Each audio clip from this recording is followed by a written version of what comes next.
Les miracles, les synchronicités, est-ce que vous y croyez? On va en parler aujourd'hui avec Alain Williamson. Bonjour Alain. Les miracles, c'est un livre, c'est un DVD, c'est une grande équipe, j'ai envie de dire une grande famille. Je vous ai vu à l'œuvre à Laval. Euh, comment, d'où c'est parti? Comment l'idée est arrivée? Et bien sûr, après, on reviendra sur est-ce que ça existe, les miracles? Bon, au départ, comment ça a commencé l'idée? En fait, je me suis interrogé à un moment donné. Tout le monde a connu le livre Le Secret qui a connu un énorme succès, qui nous amenait sur la loi de l'attraction, entre autres, et qui a eu un grand, grand bénéfice auprès des lecteurs, etc. Et je me suis dit, à un moment donné, 10 ans après, ce serait quoi le thème qui ramènerait les gens dans un même cheminement aussi intense que ça? Quel serait le thème où les gens sont rendus, où ils ont un thème qui ont besoin d'approfondir, de connaître encore plus, d'être assurés par rapport à ce thème-là? Et le miracle s'est comme imposé. J'avais déjà quelques livres publiés sur le sujet, pas de moi nécessairement, mais dans la maison d'édition. Et là, je me suis dit, wow, on pourrait faire un projet un peu similaire au Secret, avec des gens de chez nous, et puis avec peut-être un documentaire, etc. Mais au départ, c'était surtout l'idée d'un livre. Et là, bon, je me suis dit, moi, je ne peux pas faire ça. Tout ça, c'est trop gros. J'ai moins de temps aussi. Et puis, j'ai moins de contacts que d'autres personnes. Et puis, le côté documentaire, bon, je suis un peu nul dans ça. Alors là, j'ai pensé à Annick Laprette et son conjoint Éric Roy, qui sont vraiment plus habilité que moi dans ce genre-là. Puis Annick a beaucoup de contacts et un dynamisme incroyable. Et c'est donc elle qui a pris l'idée que j'ai eue et qui a tout de suite embarqué dans le projet. Et là, elle l'a amené à un autre niveau.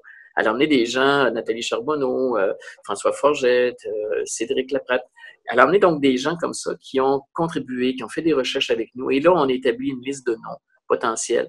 Et les gens ont dit oui, tu sais, bon, que ce soit Mario Beauregard, que ce soit Alexandre Nadeau, Martin Latulippe, François Lemay, etc. Donc, et on a ajouté 2 personnes de l'Europe pour avoir un côté international, parce que ces gens-là, non seulement voulaient un côté international, mais ces gens-là ont aussi des choses hyper intéressantes à dire. David Lefrançois, là, je pense à lui, entre autres. Et donc là, ça s'est mis en branle, tout ça, mais évidemment, c'est une grosse machine. Il fallait fixer les entrevues, il fallait capter tout ça, il fallait après ça faire des recherches, reprendre toutes ces heures-là d'entrevue, sortir l'essentiel de ça pour le livre, mais sortir aussi des choses différentes pour le documentaire. Donc, c'était un travail de 2 ans. Euh, 2 ans vraiment intenses. Tous ceux qui ont participé vont dire waouh, on a été vraiment choyés de participer à ce projet-là, ça nous a emmené beaucoup plus loin. Mais en même temps, ça a été, je te cacherai pas, c'était quand même un peu épuisant aussi. On est tous arrivés à la fin 2016, l'année passée, là, quand le DVD est sorti, on est tous arrivés un peu avec la langue un peu pendante, là, parce qu'on a travaillé très fort tout le monde, à travers toutes les autres occupations qu'on a. Mais on est extrêmement fiers de ce projet-là parce que je pense que c'est quelque chose qui va rester longtemps. On a voulu vraiment un livre qui était pas juste superficiel, mais qui nous donnait des techniques, mais en même temps qui responsabilisait les gens sur le miracle. Parce que forcément, si on crée quelque chose, on est responsable de ce qu'on crée. Tu sais, je dis des fois aux gens, bon, tu veux créer la job idéale pour toi, mais peut-être que la job idéale pour toi va être à l'extérieur de la ville et tu pourrais déménager, tu as peut-être une famille, des enfants, donc il faut, c'est comme responsabiliser. Il y a des éléments qui vont nuire au miracle, d'autres qui vont être positifs. Il faut peut-être voir l'ambiance dans laquelle on est, l'entourage. Ça se peut qu'on doive apporter des ajustements sur l'entourage. Donc, tout, tu sais, ça se fait pas comme wow, claquer des doigts, en tout cas pas au niveau où on est dans la matière actuellement, mais il y a tout un processus qu'on peut mettre en branle. On voulait responsabiliser les gens, conscientiser les gens et surtout les conscientiser sur le fait que, un peu ce qu'on a dit dans une autre entrevue, toi et moi, c'est qu'on est Dieu en puissance, on est l'amour en puissance et on a ce pouvoir créateur-là qui est inné en nous, qui pousse tout le temps. Donc, on crée constamment notre vie. On va n'appeler plus ça des miracles, mais tout ce qui nous entoure, toutes nos conditions, on les a créées, mais très souvent inconsciemment. On crée ce qu'on ne souhaite pas parce qu'on vit dans une espèce de tangente plutôt négative. Pardon. Mais doit apprendre à comment diriger ce pouvoir créateur-là. Et c'est pour ça que dans le livre, on donne une dizaine de techniques qui nous aident. Certaines les gens vont être plus à l'aise avec certaines techniques, avec d'autres, mais on a au moins un choix de panoplie, puis on peut essayer. C'est comme on est devant un buffet, dire, ah wow, je vais essayer ce mets-là pour voir si ça me convient. Et on a donné ça aux gens. Tout ça part du principe créateur qui est en nous, qui est immense, qui agit tout le temps et sur lequel on peut se fier. Si quelqu'un, Alain, te dit Ouais, mais est-ce que vraiment je suis créateur? Parce que, écoute, moi, je viens d'une famille très religieuse, musulmane, et on m'a Ouais, toujours dit, ben, si tu as des conséquences qui sont négatives, ben, c'est de ta faute. Mais si c'est positif, c'est grâce à Dieu. Donc, ouais, c'est ça. finalement, on se retrouve à, donc, quand je fais les choses bien, c'est pas grâce à moi. Puis quand je fais les choses mal, ben, c'est ma faute, donc il faut que je me tape dessus, en résumé. Euh, donc, comment justement, c'est sûr qu'à bon, entre-temps, j'ai eu mes 10 dernières années de croissance personnelle, etc., où ben, j'aide les gens et je suis coach, mais d'arriver à inverser la roue et de dire, OK, wow, là, mon enfer, mon paradis, je le crée moi-même. Ouais. Mais en fait, que ce soit la religion musulmane ou la religion chrétienne dans laquelle moi j'ai été élevé, c'est un peu le même principe. On est des pêcheurs, on vient avec une tare originelle dès le départ, on est comme des moins que rien dès le départ, puis il faut essayer de plaire le plus possible pour un Dieu quelconque pour essayer d'être mérité quelque chose. C'est une question de mérite. Donc, on est élevé en victime dès le départ. On est élevé comme on est des pauvres de rien, là, tu sais, puis qu'on doit plaire à un Dieu quelconque, alors que c'est pas ça. On est des êtres de lumière, on est des êtres d'amour, tu sais. On mérite vraiment tout cet amour-là. On est tu sais, quand tu regardes dans toi, là, tu le sens que tu es un être de bonté. Puis tout le monde est comme ça, malgré les apparences, malgré les blessures qui nous font agir autrement, qui nous font faire des gestes parfois énormes. On le voit avec des actes terroristes, par exemple. Mais à quelque part, au fond de chacun, l'amour est là, la lumière est là. Okay? Peu importe si c'est voilé par des croyances, etc. Mais quand on se branche vraiment sur l'amour, on peut plus rester des victimes, on peut plus rester des êtres petits. On prend conscience qu'on est vraiment des créateurs, qu'on est des enfants divins, tu sais. Et puis, penses-tu que Dieu, quelque part, tu sais, c'est ça, j'essaie d'expliquer aux gens. Imaginez-vous un Dieu qui dirait, bon, ça c'est bien, ça c'est mal, lui je vais le tester, ou un autre, bon, lui je vais y accorder, ça plusieurs fois qu'il prie. C'est un non-sens. C'est absolument aberrant qu'on puisse penser ça, mais il y a des gens qui sont encore dans leur croyance. C'est un cheminement, tu sais. Mais si Dieu est amour, on a toujours dit Dieu est amour, tu sais. Et puis Dieu est partout. Alors, si Dieu est amour, Dieu est partout, il est en dedans de moi, il est dans ma vie, dans tout ce que je regarde. Dieu vit que sa création était bonne. Dans la Bible, en tout cas, je ne sais pas dans le Coran, mais dans la Bible, il y a une phrase qui dit Dieu vit que sa création était bonne. Mais quand est-ce qu'on va se mettre dans la tête que oui, l'univers est bon, oui, la création est bonne, ce qui nous entoure, c'est bien. Nous, on en fait un enfer très souvent, toutes sortes de mélanges de croyances, puis de problèmes qu'on a, puis de blessures, puis de contrôle, puis d'ego qui nous maintient dans l'illusion. Mais quelque part, on est des êtres de lumière. Et ça, quand on prend conscience de ça, ça change tout. On ne se voit plus de la même façon. Par contre, si on est des êtres de lumière, je dois rayonner la lumière. Hein? Si je suis un être d'amour, je dois être un être d'amour dans toutes les facettes de ma vie. Et ça nous oblige à nous regarder, ça nous oblige à nous observer, puis essayer de nous transformer le plus possible vers notre nature profonde, essayer d'aller rejoindre, toucher notre nature profonde. Et là, tout change. T'sais. Et c'est ça, le principe de base est là. Alors oui, les miracles existent tout simplement parce que Dieu existe, parce que l'amour existe. Ça, c'était ma prochaine question. Alors oui, ils existent. Merci infiniment, Alain. Écoute, il y a une mini dernière question. Tu sais, c'est l'histoire de la destinée. Il y a Ouais. toujours beaucoup, hein, on a parlé de la mission de vie, il y a toujours, il y a plein de croyances. Et ces temps-ci, je suis moi-même en train de me poser des questions. Y a-t-il destinée ou pas? Parce que s'il y a mission de vie, il me semble qu'il y a peut-être des nœuds où il y a des passages obligés, il me semble. Même Ouais. si on fait des détours, la vie nous amène les bonnes situations pour nous ramener sur le droit chemin. Donc, comment tu parles du principe où, par exemple, je prends mon conjoint qui est ingénieur, qui dit que, bon, ben, moi, je crois à la divinité de l'homme, où je prends mes décisions, et quelque part, il n'a pas tort, on est 100% responsable de nos choix. Mais en même temps, j'ai du mal à appliquer la destinée là-dedans. Comment on fait Écoute, ça? moi, ça a été une question. Bon, j'ai eu toute mon adolescence, j'ai cherché, j'ai fouillé, j'ai lu beaucoup, etc. J'étais dans une quête déjà au départ depuis 13-14 ans. Puis je suis arrivé vers 17 ou 18 ans, exactement à ce point-là, qui est pour moi un nœud. J'ai frappé comme un nœud, un mur. Et j'ai jamais réussi à démêler tout à fait ça, pour être franc. Est-ce qu'il y a une destinée? Parce qu'il y a deux formes, il y a deux pensées. Il y a la pensée qu'on crée vraiment tout.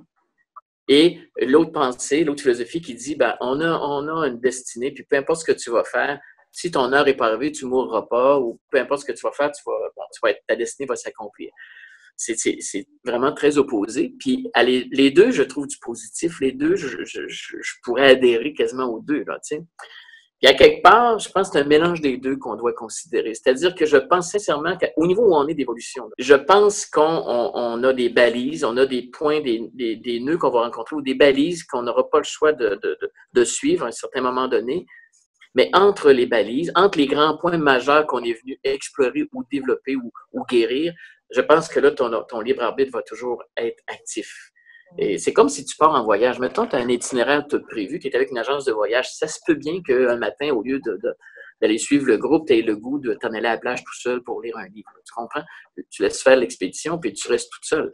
Donc, il y a des choses prévues, à mon avis, et il y a des choses, il y a des espaces très libres où on peut voyager, puis on peut se promener. Par contre, ma croyance profonde est que avec l'élévation de conscience, plus on va élever notre conscience, on va atteindre un niveau où même ce qui était prévu, ce que les gens appellent un karma ou payer quelque chose, ce que j'aime pas vraiment comme terme, là, parce que c'est juste nous qui le créons, le karma.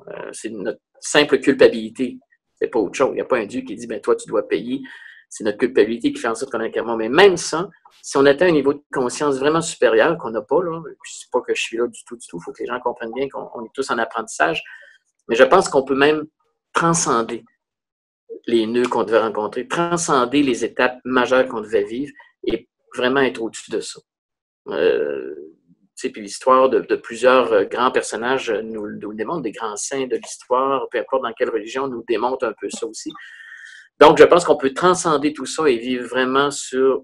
Mais là, il faudrait être branché sur l'amour constamment. Il faudrait vraiment être... En fait, c'est que tu finis par t'annihiler dans l'énergie universelle pendant la vie où tu deviens tu n'es qu'énergie d'amour. Et ouais. Ouais. Okay. Mais parce que tu vois, tu parlais de karma et ça m'amène...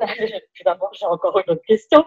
Ça m'amène à la réincarnation parce que, tu sais, on dit, je sors du Vipassana, là, je reviens, ça fait 3 semaines que je suis revenue du Vipassana et bien sûr, là, il parlait un peu de karma, etc. Et Bouddha qui nettoyait ses anciennes vies et tout ça. Donc, ça m'amène à dire karma, dans la vie ici, je suis consciente qu'il y a le positif, le négatif, on le crée. Dans les autres vies aussi, j'avais cette capacité-là, mais j'ai des nœuds et j'ai des choses que j'ai créées dans d'autres vies. Comment? Mais après, ça dépend des croyances, encore une fois. Je ne sais pas si tu crois. Le karma, comme j'ai dit, c'est simplement de la culpabilité. Imagine que tu serais né dans une tribu, quelque part, où c'était glorifié, c'était un acte divin, par exemple, de trancher la gorge de ton ennemi puis le mettre sur un poteau. Tu ne ressentirais aucune culpabilité de ça. Et à mon sens, il n'y aurait aucun karma. Okay? Le karma égale vraiment culpabilité. Donc, quand on se sent coupable de quelque chose, on se sent comme redevable. On doit payer pour ça, pour libérer notre culpabilité. Encore là, si notre conscience est assez élevée, on n'aura pas besoin de traverser ça. Mais pour l'instant, on vit beaucoup de culpabilité, tout le monde, et on traîne ça de vie en vie. Mais tu sais, à quelque part, les vies antérieures et la vie actuelle, puis les vies futures, nous, on met ça dans un temps linéaire. J'ai fait ça avant, donc là, je vais payer aujourd'hui en espérant que demain, je vais être libéré. Mais tout ça, le temps n'existe pas comme ça. C'est une illusion terrestre qu'on vit, mais le temps n'est pas comme ça. On essaie de transposer des notions spirituelles très élevées dans notre monde terrestre en pensant au monde linéaire, mais c'est pas ça du tout. Tout se passe en même temps, simplement dans des états de conscience. T'sais. Alors, si vraiment je me sens libéré, j'essaie de ne pas vivre de culpabilité, d'élever ma conscience de plus en plus, puis rejoindre l'amour de plus en plus, il n'y aura pas d'impact de ce que j'ai vécu auparavant, il n'y aura pas un impact comme je pense qu'ils vont en avoir un. Okay? Évidemment, là, il y a des gens qui vont me dire non, il y a des gens bien croire que tu as fait ça, tu vas payer, puis l'autre va avoir une récompense parce qu'il a bien agi. Tu sais, on aime ça, penser ça. Mais ma vision à moi, peut-être c'est personnel, mais la notion de karma vient avec la notion de culpabilité uniquement. Donc, essayons de ne pas vivre dans la culpabilité, essayons de comprendre. Pour l'âme, là, il n'y a pas de bien ou de mal. Il n'y a pas ça c'est bien, ça c'est mal. Ça, c'est nous qui jugeons, c'est notre mental qui juge ça. C'est nos blessures qui nous font agir comme ça. Mais au niveau de l'âme, il n'y a que des apprentissages. Et si on arrive à comprendre ça puis essayer de vivre selon ce principe-là, ça ne veut pas dire on fait n'importe quoi, puis bon, non, parce que la conscience s'élève de plus en plus, puis on ne fera pas quelque chose qui va à l'encontre de nos valeurs, à l'encontre du cheminement de notre âme. On ne tuera pas juste en se disant, ben, si je me sens pas coupable, c'est pas comme ça que ça marche. Tu sais. Par contre, je pense vraiment que si on se situe au niveau de l'âme, on comprend que ce sont des apprentissages. Et ces apprentissages-là nous font grandir, nous amènent à une meilleure compréhension, nous font participer à l'événement de l'amour sur la planète. Tu sais. J'ai rien à rajouter, merci. Merci infiniment, Alain. Écoute, c'est trippant. On pourrait parler toute une nuit, toute une journée, toute une semaine. C'est vraiment Ouais, ouais, effectivement. incroyable. Mais ce qui est bien, c'est ça. L'objectif, c'est de pousser à la réflexion. Alors, les amis, partagez pour aider et pour contribuer vous aussi à inspirer parce que vous êtes un des maillons de cette chaîne-là. On ne peut pas faire ça tout seul. Donc, partagez, les amis. Merci. Nous venons de parler de miracle avec Alain Williamson, mais qu'est-ce qu'un miracle sans la santé, la concentration? Alors, on va parler la semaine prochaine avec Stéphane Tétard de concentration, comment garder notre concentration. Alors, je te dis à tout bientôt. Ciao!